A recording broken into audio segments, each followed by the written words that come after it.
Alhamdulillahi Rabbil Alamin. Wabihi nasta'inu ala umuri dunya waddin. Wassalatu wassalamu ala ashrafil anbiya'i wa mursalin.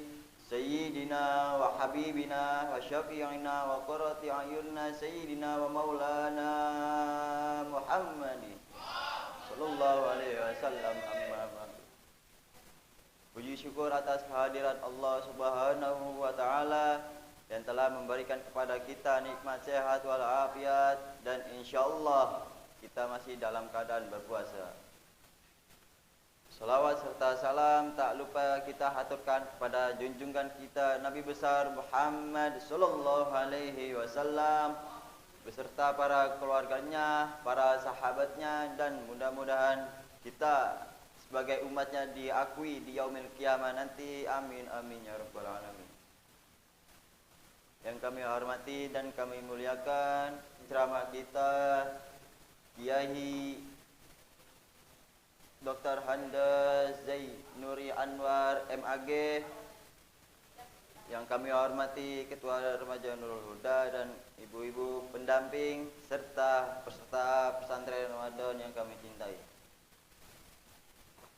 Acara pertama yakni memasuki acara yang pertama. Sebelum kita memasuki acara, alangkah baiknya kita membaca surat Al-Fatihah. Semoga acara ini berjalan dengan lancar dan baik. Al-hadiniya wa ala kuliyatin sholiyah wa ila haratin Nabi Mustafa Muhammadin sallallahu alaihi wasallam. Al-Fatihah. A'udzubillahi minasyaitonir rajim. Bismillahirrahmanirrahim. Alhamdulillahi rabbil alamin. Arrahmanirrahim. Maliki yaumiddin. Iyyaka na'budu wa iyyaka nasta'in. Ihdinas mustaqim. Shiratal ladzina an'amta 'alaihim ghairil maghdubi 'alaihim waladdallin.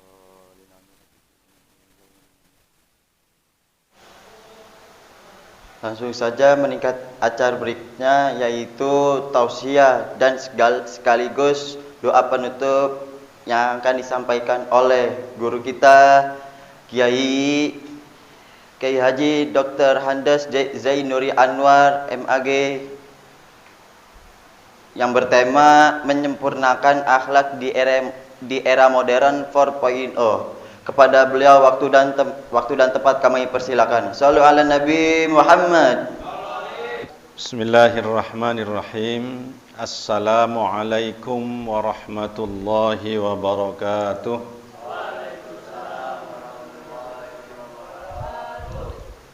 Bismillah, alhamdulillah, wassalatu wassalamu ala rasulillah Muhammadin ibni Abdillah wa ala alihi wa ashabihi wa mawalah. Rabbi israh li sadri wa yassir li amri wahlul 'uqdatam min lisani yafqahu qawli. Amma ba'du. Yang sama-sama kita hormati Ibu Ketua Yayasan Nurul Huda, Ketua Remaja Nurul Huda, dan rekan-rekan sekalian yang dirahmati Allah Subhanahu wa taala. Patut kita bersyukur kepada Allah yang sampai pada sore hari ini kita masih tetap diberikan kesehatan, kekuatan, sehingga kita bisa melaksanakan ibadah Ramadan pada hari yang ke berapa ini? Ke-27. 21 apa 22? 21. Ke-22. Ada yang sudah 22, ada yang masih 21 atau yang 23. Ya, tergantung awalnya. Mudah-mudahan Ramadannya bareng, Idul Fitrinya bareng tanggal 1 Syawal pokoknya.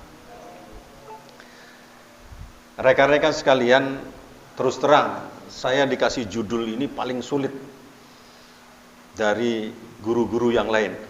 Waduh, ini mempelajari judulnya aja saya bilang buat saya puyeng ini. Kemana arahnya? Sudah menyempurnakan akhlak di era 4.0. Double-double, Masya Allah ini. Akhirnya saya menilai remaja Nurul Huda ini sudah maju sekali, saya bilang ini. Sudah maju sekali cara berpikirnya. sudah memikirkan bagaimana tentang hidup di era 4.0 sekarang ini. Dan ini yang kita tahu, bahwa kesadaran kita hidup di zaman sekarang inilah yang kita harus melakukan adaptasi, terutama dalam bidang akhlak, yang perlu kita tekankan. Kenapa? Kita harus tetap berpegang kepada Al-Quran sebagai pedoman hidup kita, tuntunan hidup kita, dan sekaligus yang membimbing kita dalam semua lini kehidupan kita. Al-Quran mengajarkan dalam surat Al-Qalam, wa innaka la'ala khuluqin azim. Ini pujian kepada Rasulullah Muhammad sallallahu alaihi wasallam. Sungguh engkau Muhammad sangat agung akhlakmu atau perangaimu. Kenapa? Karena Nabi adalah manusia yang paling sempurna akhlaknya, dan kemudian dia senantiasa menggunakan akhlak Al-Quran. Ketika ditanya Siti Aisyah itu bagaimana akhlak Rasulullah, Aisyah mengatakan akhlak Rasulullah adalah akhlak Al-Quran. Selalu dia berpegang pada Al-Quran. Rasul mengatakan innama bu'ithu liutammima makarimal akhlaq, atau riwayat lain mengatakan salihul akhlaq. Saya diutus oleh Allah Subhanahu wa taala, kata Rasulullah, untuk menyempurnakan kemuliaan akhlak, makarimal akhlak, untuk menyempurnakan kemuliaan atau kebagusan akhlak. Akhlak sudah bagus, terus disempurnakan bagusnya. Itu diutusnya Rasulullah. Malah dalam hadis lain, akmalul mu'minina imanan ahsanuhum khuluqa.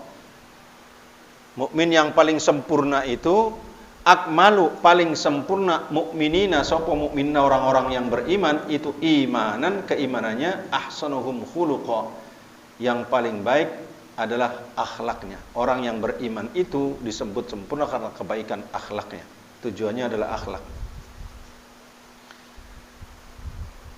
Sampai ini Syauqi Bai itu seorang penyair yang terkenal. Dia mengatakan, wa innamal umamul akhlaqu ma baqiyat fa inhumu dhahabat akhlaquhum dhahabu. Sesungguhnya kejayaan suatu umat atau bangsa terletak pada akhlaknya. Selagi mereka berakhlak dan berbudi perangai utama, dan jika mereka telah hilang akhlaknya, maka jatuhlah bangsa itu. Jadi bangsa ditentukan oleh akhlaknya. Dan termasuk bangkitnya Arab ketika Rasulullah diutus itu karena kesempurnaan akhlaknya. Dulunya terpuruk, jahiliyah, tapi dengan pembinaan akhlak yang dilakukan oleh Rasulullah menjadi semakin maju. Maka suatu bangsa maju atau tidaknya, dihargai oleh orang lain atau tidaknya, itu tergantung akhlaknya. Saya pernah mengislamkan orang Arab, yang diislamkan orang Arab lagi. Arabnya yaitu Arab Yordan, orang Yordania, perempuan, dan dia kerjanya adalah sebagai pramugari. Bisa dibayangkan orang Arab Yordania itu kalau ada orang cantik 2, maka hitungannya ada 4, karena gambarnya ikut cantik orang Yordania itu. Dia masuk Islam. Ketika ditanya apa yang menyebabkan kau masuk Islam, saya punya kawan, kata dia, orang Indonesia, sama-sama pramugari, sikap tingkah lakunya sangat indah sekali. Dia tidak pernah marah, dia selalu senyum. Kalau ditegur dia terima kasih. Ketika ditegur oleh pimpinannya dia mengucapkan terima kasih. Telah ditegur dan terima kasih, selalu dia amati. Kemudian ditanya, namanya Rizqullah, saya masih ingat. Ini sudah orang Arab, Nasrani, namanya Rizqullah lagi, enggak tanggung-tanggung. Ketika kita tanya, apa yang menyebabkan engkau masuk Islam? Saya punya kawan sama-sama pramugari, orang Indonesia. Kalau kata dia, sikapnya sangat mulia. Dia tidak pernah marah, dia pemaaf. Kalau ditegur yang dia menjadi masalah bagi dia, yang menjadi perhatian bagi dia, ketika ditegur, dia mengucapkan terima kasih. Kita kalau ditegur marah biasanya, dongkol, kesel. Ini kalau ditegur terima kasih. Saya tanya, apa agamamu? Saya Muslim. Kok seperti itu? Ya, Islam mengajarkan seperti ini, katanya. Akhirnya dia ingin mempelajari bagaimana Islam, dan kemudian akhirnya dia menetapkan pada satu waktu harus masuk Islam. Ditunjukkan masuk Islamnya di Sunda Kelapa, ketemu dengan kami di situ. Akhirnya rizqullah masuk Islam karena perangai orang Islam yang menunjukkan akhlaknya yang mulia. Sekarang Islam ditunjukkan berbagai macam akhlak yang tercela, saling menghujat, saling menghina, saling memaki sesama Islam. Menggambarkan akhlak yang tidak sempurna. Dan ini menggambarkan ke depan akan rusak kalau begini terus. Maka kita sebagai generasi Islam yang harus mencoba membangun akhlak yang mulia. Kita sekarang pada kehidupan dunia 4.0. Ini menurut salah satu futurolog, bahwa dunia itu sekarang terbagi dalam 3 gelombang. Namanya Alvin Toffler. Alvin Toffler itu terkenal seorang ahli masa depan. Gagasan-gagasan masa depannya selalu diakui. Dia membagi dunia ini atau peradaban manusia atau akhlak manusia pada 3 gelombang. Pertama, gelombang agraria, kemudian era industri, dan era informasi, atau sekarang ini adalah era informasi 4.0. Di dunia lain sudah ada yang masuk kepada 5.0. Masih dalam dunia film-film, ini kan dulu dunia film. 4.0 itu pada dunia film. Hayalan-hayalan orang tentang masa depan, kehidupan masa depan itu bisa dijaring, bisa dilakukan segala sesuatu dalam satu genggaman, dan ternyata sekarang sudah terbukti dunia ada dalam genggaman ini. Semua ada di sini dan semua bisa rontok karena ini. Koran bisa nggak laku karena di sini sudah ada koran. Televisi sudah bisa nggak laku karena ada di sini semua. Telepon yang sekarang, yang dulu sangat dikagumi, telepon di rumah-rumah, sekarang sudah nggak ada. Telepon di rumah-rumah itu yang pakai kabel sudah hilang semua karena sudah pakai HP semua. Nanti sebentar lagi akan hilang juga beberapa hal yang terkait dengan kehidupan ini karena akan disambut dengan berbagai macam teknologi. Ini dunia yang tidak pernah kalian alami ini. Di dunia ini. Gelombang pertama tidak pernah kalian alami, kecuali mungkin Umi yang mengalami, saya, dunia ini. Atau kalau Umi lahirnya di Jakarta, jangan-jangan nggak mengalami juga. Gelombang pertama itu, masyarakat gelombang pertama itu agraris atau pertanian, yang diandalkan adalah otot, tenaga yang diandalkan. Kekuatan ada pada manusia dan binatang yang digunakan pada waktu itu untuk membangun kehidupan. Tenaga utamanya manusia dan binatang, otot yang dikemukakan, yang diutamakan, dan manusia ini berada pada era pertanian awal yang menggunakan manual. Mobilitasnya sangat rendah karena tidak ada kendaraan, tidak ada komunikasi, tidak ada apa-apa pada saat itu. Per kapita sangat rendah juga karena perkembangan ekonomi lamban, dan yang berkembang adalah siapa yang kuat maka dia yang berkuasa. Tapi perlu kita sadari, orang zaman ini, zaman pertanian, hidupnya jujur, tepat waktu, tidak pernah bohong. Ini orang-orang zaman pertanian ini. Dulu zaman kami tidak ada HP, tapi kalau janji jam 4, Janji jam 5, itu sebelum jam 5 sudah ada. Janji jam 4, sebelum jam 4 sudah hadir. Semuanya. Dan tidak ada yang harus dicari-cari. Jadi watak pertanian jujur, tepat waktu, tidak pernah berdusta. Ini orang-orang zaman dulu. Sekarang sudah ada HP, ketika disuruh kumpul jam 5 seumpama, itu ketika ditelepon bilangnya OTW. Bilang OTW itu masih bagus, padahal dia masih di atas tempat tidur, masih tidur. OTW, mohon maaf. Ketika di video call nggak mau jawab, karena memang masih tempat tidur masalahnya. Coba kalau betul-betul OTW, dia akan berani buka video call-nya. Ini zaman sekarang. Perbedaan akhlak zaman dulu dengan sekarang. Kemudian zaman industri, gelombang kedua, kata Alvin. Tenaga otot sudah mulai berkurang, berpindah pada mesin. Bergeser pada mesin. Ini tenaganya. Didukung oleh energi plankton, minyak, batu bara, kemudian zat-zat yang lain yang ada di dalam bumi, nikel sekarang. Kemudian sekarang mau dikembangkan tenaga listrik melalui nikel itu.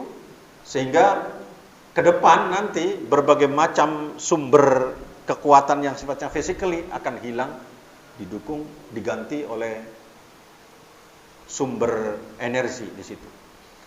Sehingga penggunaan energi ini secara besar-besaran. Karena itu sekarang Indonesia sudah mulai membuat mobil listrik. Sementara ini masih dari Cina, mobil listrik atau motor aki. Tapi sudah ada hibrid, mobil Indonesia hibrid yang bisa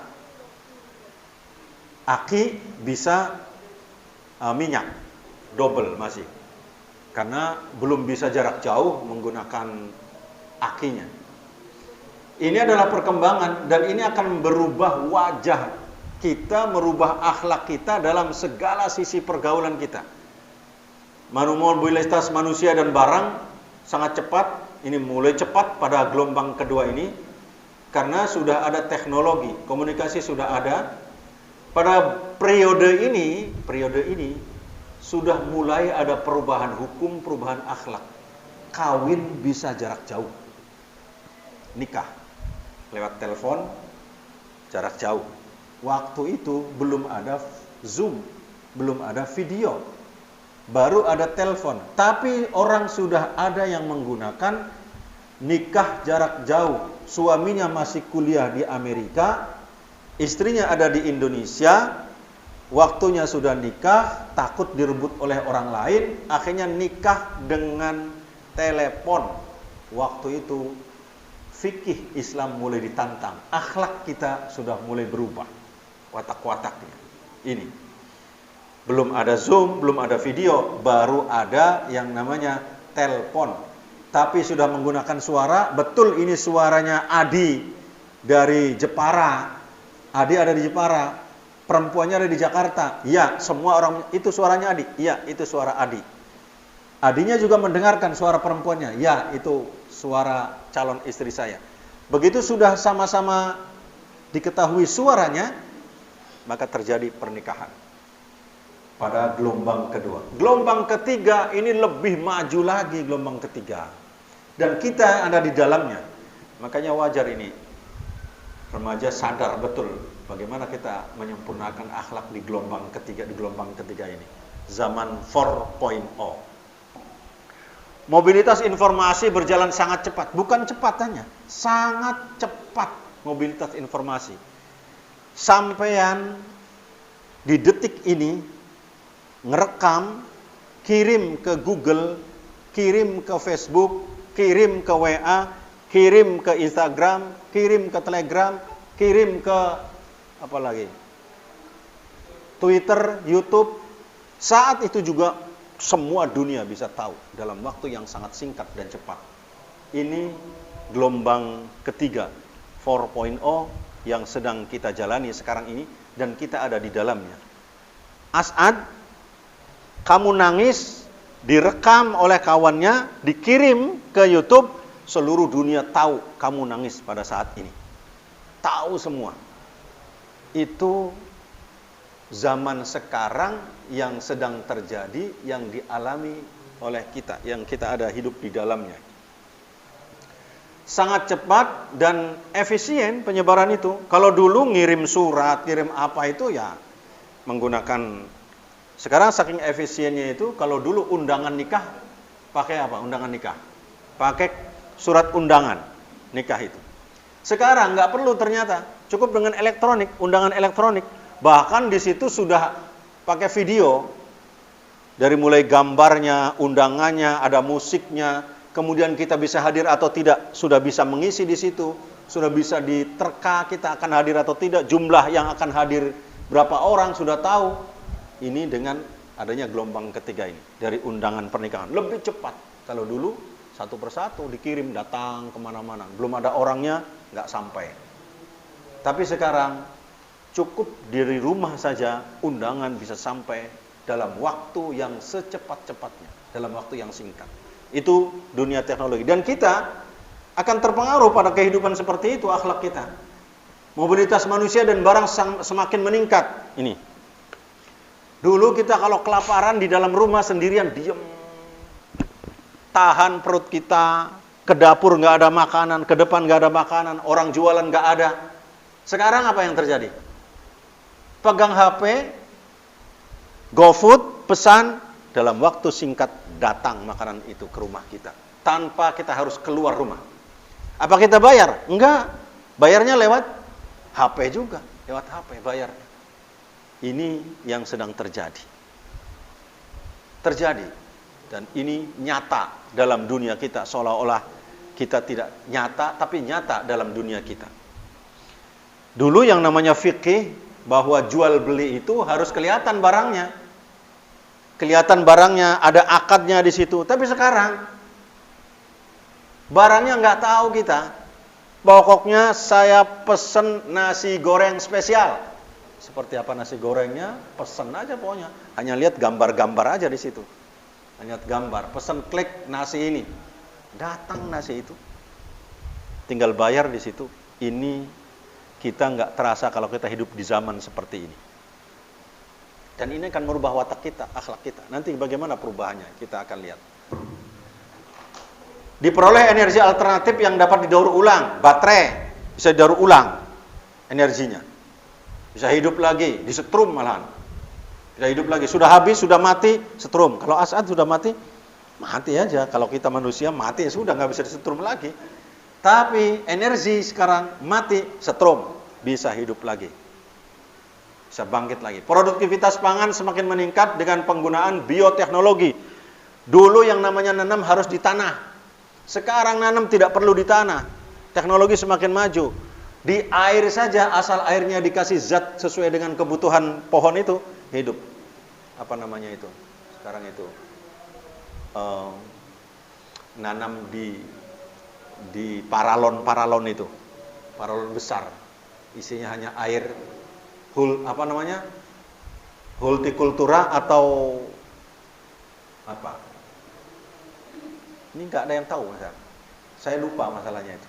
Dulu saya suka sama hal seperti itu. Hidroponik sekarang.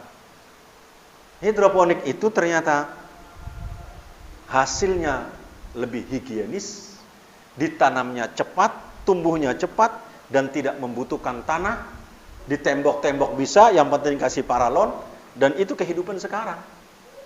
Pertanian semakin meningkat dan semakin maju, bisa dibawa ke kamar kita masing-masing. Kita bertanam di dalam kamar sendiri, asal kena sinar matahari, nggak perlu kena hujan, airnya sudah ada, dialiri airnya, kena sinar matahari, di dalam kamar kita sendiri, bangun tidur, langsung ngambil sayuran itu, makan, langsung bisa di situ.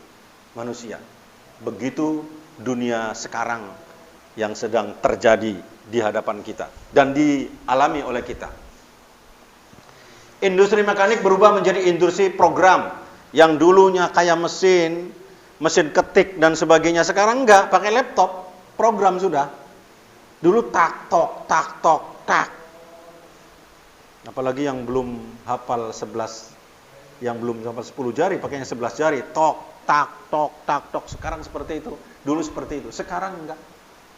salah bisa dihapus. Kalau dulu kalau salah ditip X, diketik ulang kalau salah. Sekarang dihapus, disempurnakan, bisa semuanya.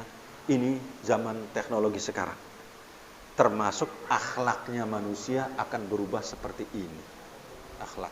Ini yang sedang kita alami dan sedang terjadi pada kehidupan kita, dan kita harus sadar itu, harus sadar suasana seperti ini. Bagaimana ciri-ciri karakteristik perubahan sosialnya? Kemudian nanti kita lihat. Ini. Dulu bertani itu menggunakan tenaga otot dan binatang. Dulu kalau menghadapi acara pernikahan atau ada mantu, itu satu kampung turun tangan. Satu kampung. Menggambarkan betapa guyub kebersamaan antara satu dengan yang lain. Turun tangan semua satu kampung bersama-sama. Saat bangun rumah satu kampung turun tangan semua. Membantu semuanya. Ada yang angkat batanya, ada yang angkat pasirnya dan sebagainya. Saat ada hajatan, semua turun tangan.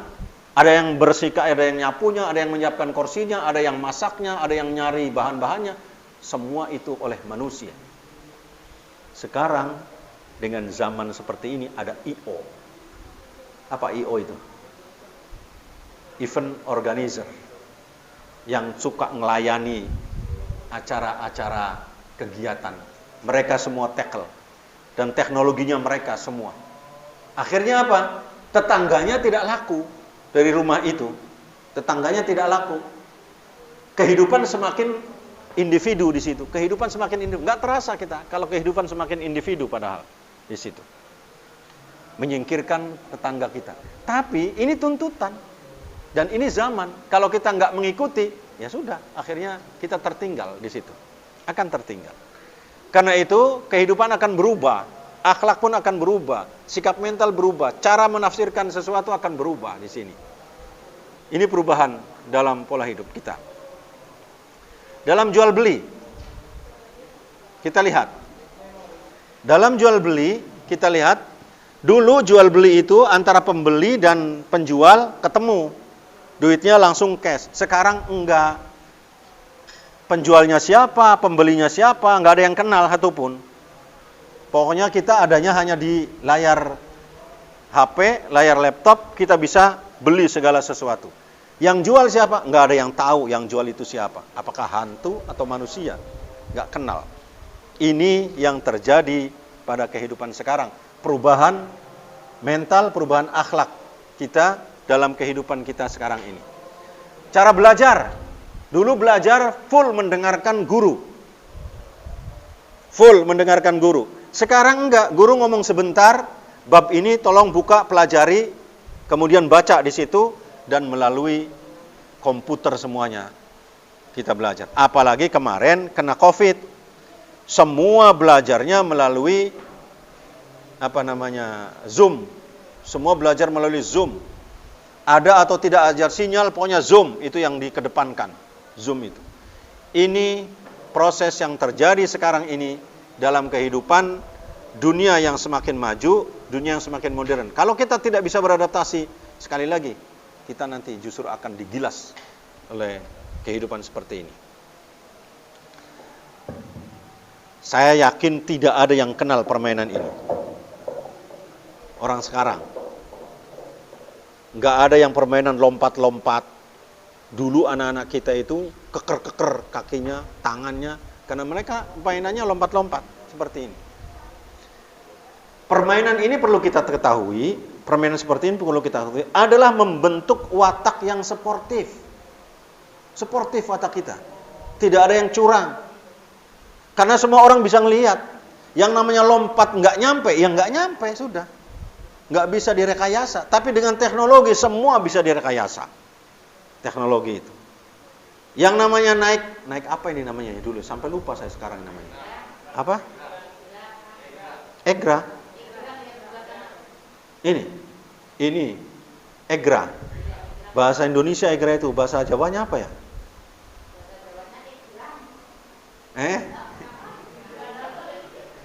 Ini ini membentuk akhlak yang sportif, akhlak yang jujur. Ya, ketika jatuh. Sudah. Sportif akhlaknya. Dunia dulu, anak-anak kita. Anak-anak dulu. Itu sportif jiwanya. Nih, lihat. Semua orang lihat ketika kelereng kita tidak mengena, ya sudah, kita nggak dapat apa-apa. Sportif. Ini. Jadi permainan dulu itu mengajarkan akhlak kita yang jujur, mengajarkan kita yang sportif. Permainan dulu itu seperti permainan sekarang. Semua permainannya pakai ini nih. Apa di bawah ini? Pakai HP. Kayak kemarin tuh. As'ad, ini siapa nih? Ibas. Bagas, terus satu lagi nongkrong di situ bertiga. Nongkrong bertiga, pegang HP semua. Nggak ada yang ngobrol satupun. Wah, ketawa sendiri. Ini ketawa ini, tapi ngetawain HP-nya aja. Ngetawain HP-nya masing-masing. Kelihatan sikap individualnya karena teknologi. Dan sekaligus, apa bahasa sekarang itu ya? Ya tidak bisa, apa ad? Itulah teknologi ad. Jangan tergantung sama teknologi, suaranya kita masih kenceng kok, kamu masih pakai itu. Iya. Ini. Dan ini berpengaruh pada mental kita, berpengaruh pada akhlak kita, pada sikap kita, berpengaruh semuanya. Ini membawa kita. Mohon maaf. Ibasnya siapa? Bagas persis di depan pintu WC itu. Duduk asik. Asik. Ada orang lewat nggak ada yang tahu satupun.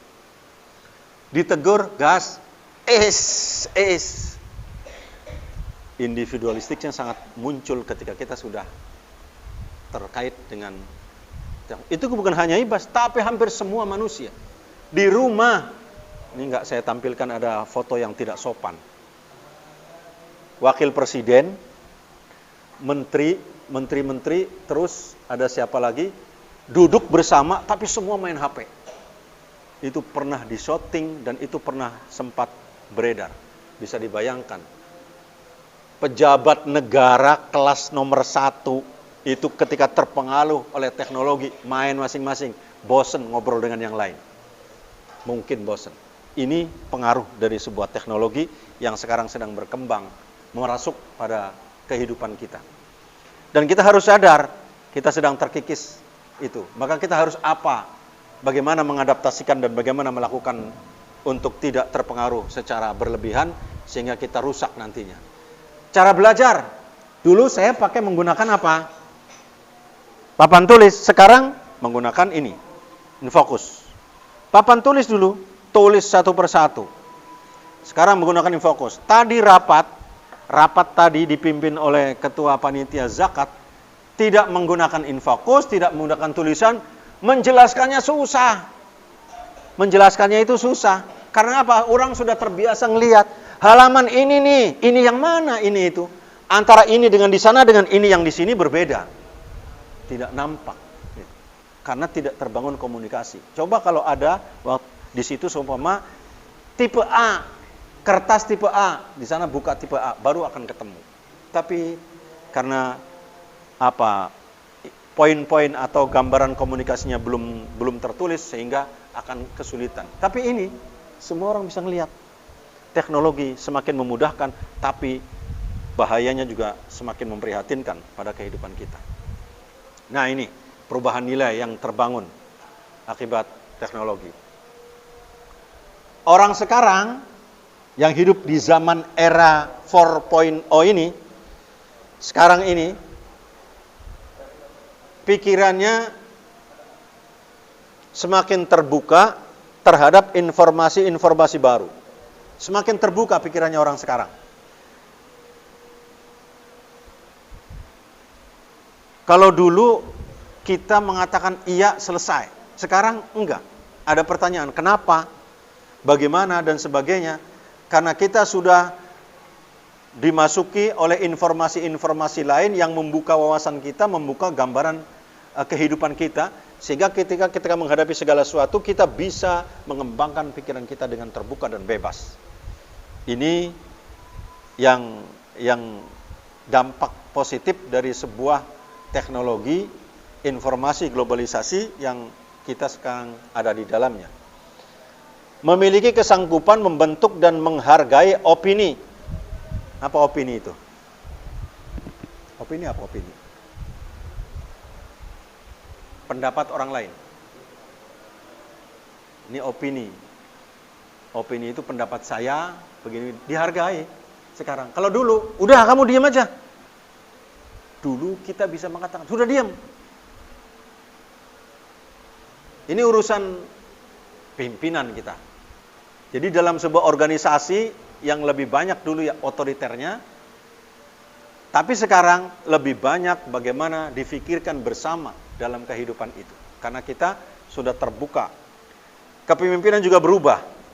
Dulu kepemimpinan otoriter yang paling banyak, sekarang kepemimpinannya adalah kolegial. Bersama-sama memimpin itu, sehingga dirapatkan bersama, dibicarakan bersama, kolegial.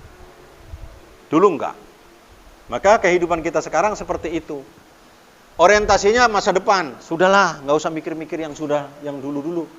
Sudah ke depan kita bagaimana cara membangun supaya kita lebih bagus. Selalu kita berorientasi. Tapi orang dulu orientasinya ke belakang sehingga yang muncul dendam hidup kita. Ini yang dibawa oleh pengetahuan sekarang, oleh teknologi dalam kehidupan ini.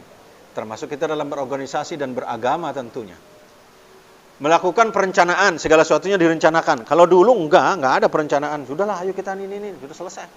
Sekarang direncanakan. Untuk mengadakan kegiatan pesantren kilat aja ini, rencananya sudah jauh-jauh. Dibentuk panitianya, disusun kegiatannya, kemudian semua sudah dilakukan perencanaan yang begitu matang. Yang lebih jauh lagi sekarang lebih percaya pada ilmu pengetahuan ketimbang pada informasi dukun atau orang-orang yang apa istilahnya? Orang apa? Dukun, ngomongin dukun. Dukun, orang pintar. Iya, orang pintar. Dukun, orang pintar. Ustaz. Nah, ustaz, dulu itu kan orang penyakit aja ke ustaz, berobat aja ke ustaz dulu. Ke Habib, Tabib, ke Habib. Sekarang orang berobat dokter, lebih percaya kepada ilmu pengetahuan dan sains yang ada. Padahal ya, dalam kehidupan beragama itu ada yang namanya keberkahan, ada yang namanya pertolongan Allah yang tidak bisa melalui ilmu pengetahuan, tidak bisa. Nah, sekarang keberkahan-keberkahan seperti itu hilang. Hilang bukan hilang keberkahannya, hilang dalam keyakinan kita. Dalam keyakinan kita hilang. Karena kita lebih mempercayai ilmu pengetahuan, kita menghilangkan ini. Contoh, dulu para kiai itu mengobati orang dengan air putih, dibacakan surat Al-Fatihah, mengharapkan barokahnya surat Al-Fatihah, kemudian kata kiai, minumkan air putih ini, selebihnya kemudian usapkan ke wajahnya dan ke dadanya. Kedekatan seorang kiai dengan Allah Subhanahu wa taala. Permohonannya dikabulkan oleh Allah Subhanahu wa taala, dan kemudian ketika memberikan obat seperti itu, ternyata orang yang sakit tadi sembuh. Al-Qur'an itu digambarkan di sana, wa idza maridtu fahuwa yashfin. Kalau kita sakit, dialah Allah yang akan mengobati. Allah yang akan mengobati. Dokter hanya fasilitas saja. Tapi sekarang berubah. Kepercayaan itu bukan hanya kepada Allah, tapi kepercayaan itu kepada dokter. Ini perubahan karena pengetahuan. Digeser pemahaman kita, keyakinan kita. Dulu yang namanya barokah itu ada. Barokah Al-Quran. Nggak ada sekarang orang. Keyakinan terhadap itu sudah berkurang. Istilahnya apa? Keyakinan terhadap eskatologis pada agama dan dunia akhir. Dunia nanti zaman akhir, dunia hari akhir itu sudah nggak ada, sehingga orang keyakinannya semakin kering, semakin kosong dalam kehidupan keberagamaannya. Ini pengaruh dari sebuah ilmu pengetahuan. Memiliki keyakinan bahwa segala sesuatu dapat diperhitungkan. Ya, sekarang kalau dulu untuk menghitung bulan Syawal atau bulan Ramadan harus ru'yah. Sekarang sudah bisa dihitung dengan teknologi, yaitu hisab, menggunakan metode hisab. Dan sudah periode ini sudah bisa dipakai sejak zaman dulu dan sekarang sudah mulai mendekati hasilnya. Ini antara hisab. Tapi ru'yah masih dipakai untuk meyakinkan dan menguatkan atas hisabnya itu. Menghargai orang lain lintas prestasinya. Sekarang menghargai orang bukan karena akhlaknya, tapi prestasinya. Oh, hebat dia. Jadi juara di sini. Jadi juara bagian teknologi, juara ini. Tapi akhlaknya kadang-kadang, Masya Allah, tidak terukur. Sekarang, contohnya mohon maaf, yang saya temukan, juara tahfidz Al-Quran. Kemudian dia diangkat menjadi seorang anggota polisi. Ternyata penghargaan terhadap tahfidznya ini menurut saya salah. Kenapa? Aspek lain akhlak tidak diperhitungkan dan ternyata akhlaknya bobrok. Tahfidz Al-Quran tapi akhlaknya rusak. Akhlaknya rusak. Dan ini saya temukan, subhanallah, saya bilang Masya Allah, kehidupan zaman sekarang menghargai seseorang karena prestasinya tapi bukan karena akhlaknya. Tapi dulu menghargai seseorang karena akhlaknya. Sungguh akhlaknya bagus, tingkah lakunya bagus, orangnya ramah dan sebagainya.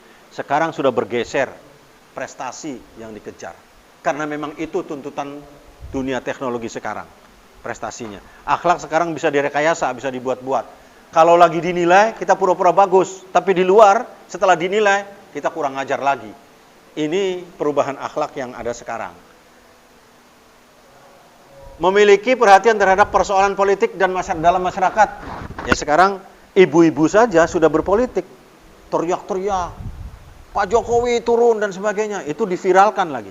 Dulu mana ada ibu-ibu di dapur aja. Dan dulu mana ada orang-orang kita seperti kita sekarang berbicara politik. Tapi sekarang semua bisa terlibat karena pengaruh informasi yang begitu cepat itu. Mengejar fakta dan informasi, melaksanakan pengambilan keputusan dengan akal sehat. Kalau dulu keputusan nggak perlu. Sekarang pola pikir masyarakat semakin logis dan rasional. Ini positif dari 4.0. Negatifnya gimana? Ini saya ambil cepat aja karena waktu maghrib sudah mulai dekat. Gaya hidupnya ke barat-baratan. Ini gaya hidupnya ke barat-baratan. Dampak negatifnya, cara berpakaian. Sudah tahu celana yang benar itu ya yang nggak ada yang lubang. Sekarang malah celana yang baru itu sudah dirobek di atas dengkulnya itu. Itu celana baru. Di tokonya itu sudah robek di tokonya. Anehnya itu yang dibeli lagi, bukan yang sempurna. Kan udah gila orang-orang otak-otak kita itu, udah gila. Sampai saya pernah menjalani satu kehidupan gila saya itu. Naik motor trail. Saya waktu jadi Kapolres pakai motor trail. Anehnya nggak mau jalan aspal itu. Semua teman-teman nggak mau di jalan aspal. Maunya jalan yang rusak, jalan yang lumpur, sungai. Terus ketika menyeberangi satu sungai, kumpul di situ, makan siang, saya ceramah. Di situ ada dandim, ada bupati, ada anggota dewan, kumpul, saya ceramah. Kalian sadar nggak, saya bilang, kita ini gila. Sampai saya teriak-teriak, gila kita ini. Apa gilanya? Sudah tahu banyak jalan yang benar, kita cari jalan yang nggak benar. Jalan diterabas, jalan yang nggak ada jalan, dibuat jalan oleh kita, motor ditabrak-tabrakin, saya bilang. Ini kan orang gila semua, zaman teknologi itu. Sudah, otak kita akhirnya kadang-kadang miring dalam kehidupan seperti itu. Itu dianggap normal sekarang. Dianggap normal, kehidupan seperti itu. Mobil, lumpur yang dilewati, lo ngapain? Ngapain? Jalan ke situ. Inilah kehidupan sekarang, teknologi, akibat pengaruh teknologi. Kebarat-baratan. Pola hidup konsumtif. Wah, dibeli semuanya. Ini mau buka puasa aja, semuanya disiapkan. Ada ini, ada ini. Puasa itu al-imsak, mencegah, menahan. Tapi diadakan semuanya. Itu buka puasa di situ aja tuh. Masya Allah, ini. Ini saya lihat di situ juga di belakang tuh. Tengok belakang itu. Nah, tuh. Sudah ada banyak makanan. Konsumtif kehidupan kita. Semuanya. Karena memang apa? Kita nggak bisa nggak konsumtif. Orang jualannya masuk ke rumah melalui HP. Kring, tawarkan ini. Kring, bunyi. Masya Allah. Sampai saya bilang mau saya banting HP ini. Menghadapi orang pedagang-pedagang itu. Banyak sekali. Ini nggak ada yang saya buka. Nggak ada yang saya buka orang jualan. Berbagai macam jualan di sini. Ya Allah ya Rahman. Saya bilang sampai begini orang jualan masuk ke HP saya. Dari mulai buku, dari mulai makanan, kemudian baju, pakaian. Matahari tahu dari mana ada HP saya. Matahari, sekarang program, Masya Allah. Itu orang dipaksa konsumtif, dipaksa oleh kehidupan sekarang. Gak punya duit, ditawari utang. Kan sekarang ditawari utang itu, ya. SMS nyiapkan utang, silakan 2% bunganya. Utang ditawarin masuk ke rumah sekarang, zaman teknologi. Gak punya duit, ngutang. Dikejar-kejar, akhirnya kita stres sendiri gara-gara kita memaksakan diri oleh gaya hidup seperti ini.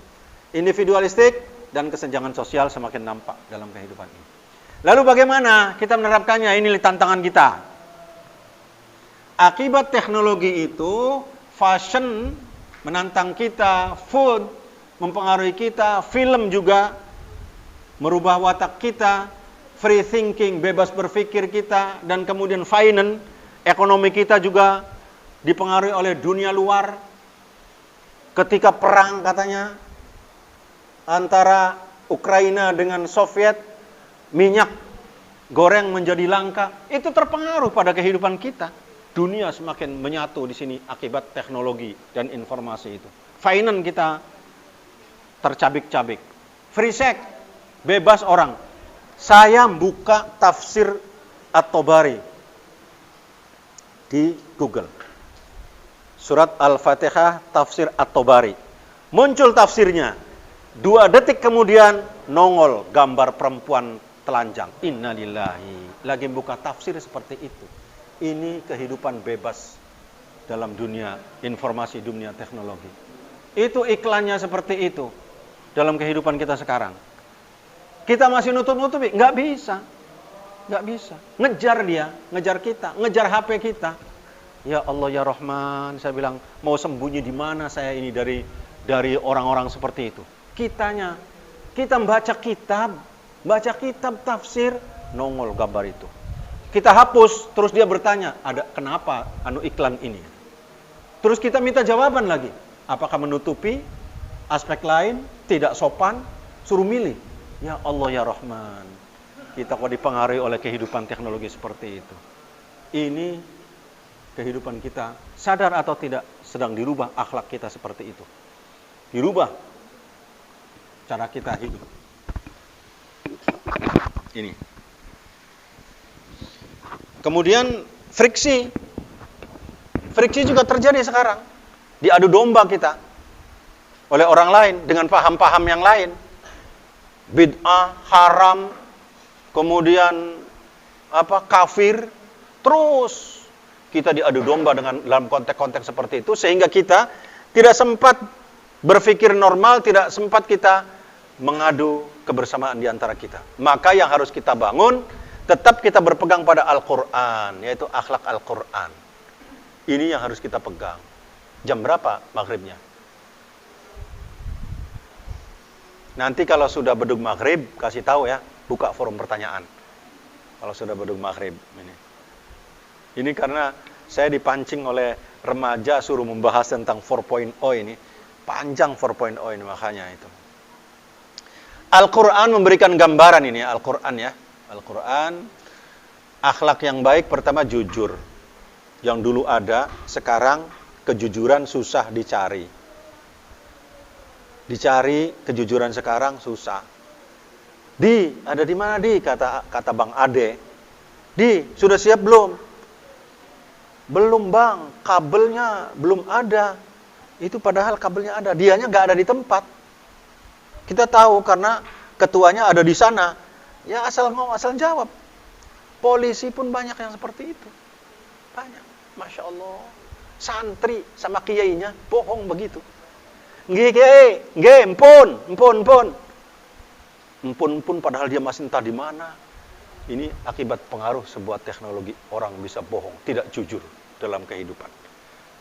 Cara berdagang tidak jujur. Banyak orang ketipu karena belinya di online. Ketipu nggak sesuai dengan apa yang disampaikan di situ.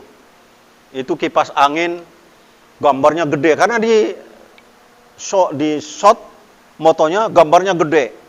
Irit sampai 1 juta 1 bulan dari listrik Anda. Ternyata begitu datang segini kipas anginnya, setangan inilah, innalillahi. Ini untuk ngipasin apa? Saya bilang, saya pesen itu. Ya Allah ya Rahman. Inilah tidak jujur. Masa? La ilaha illallah Muhammad Rasulullah. Ya, kita nanti lanjutkan pada puasa tahun depan. Ini kita bisa ditangkap ya. Terima kasih. Wassalamualaikum warahmatullahi wabarakatuh. Ini kita justru baru masuk pada akhlak sekarang. Jangan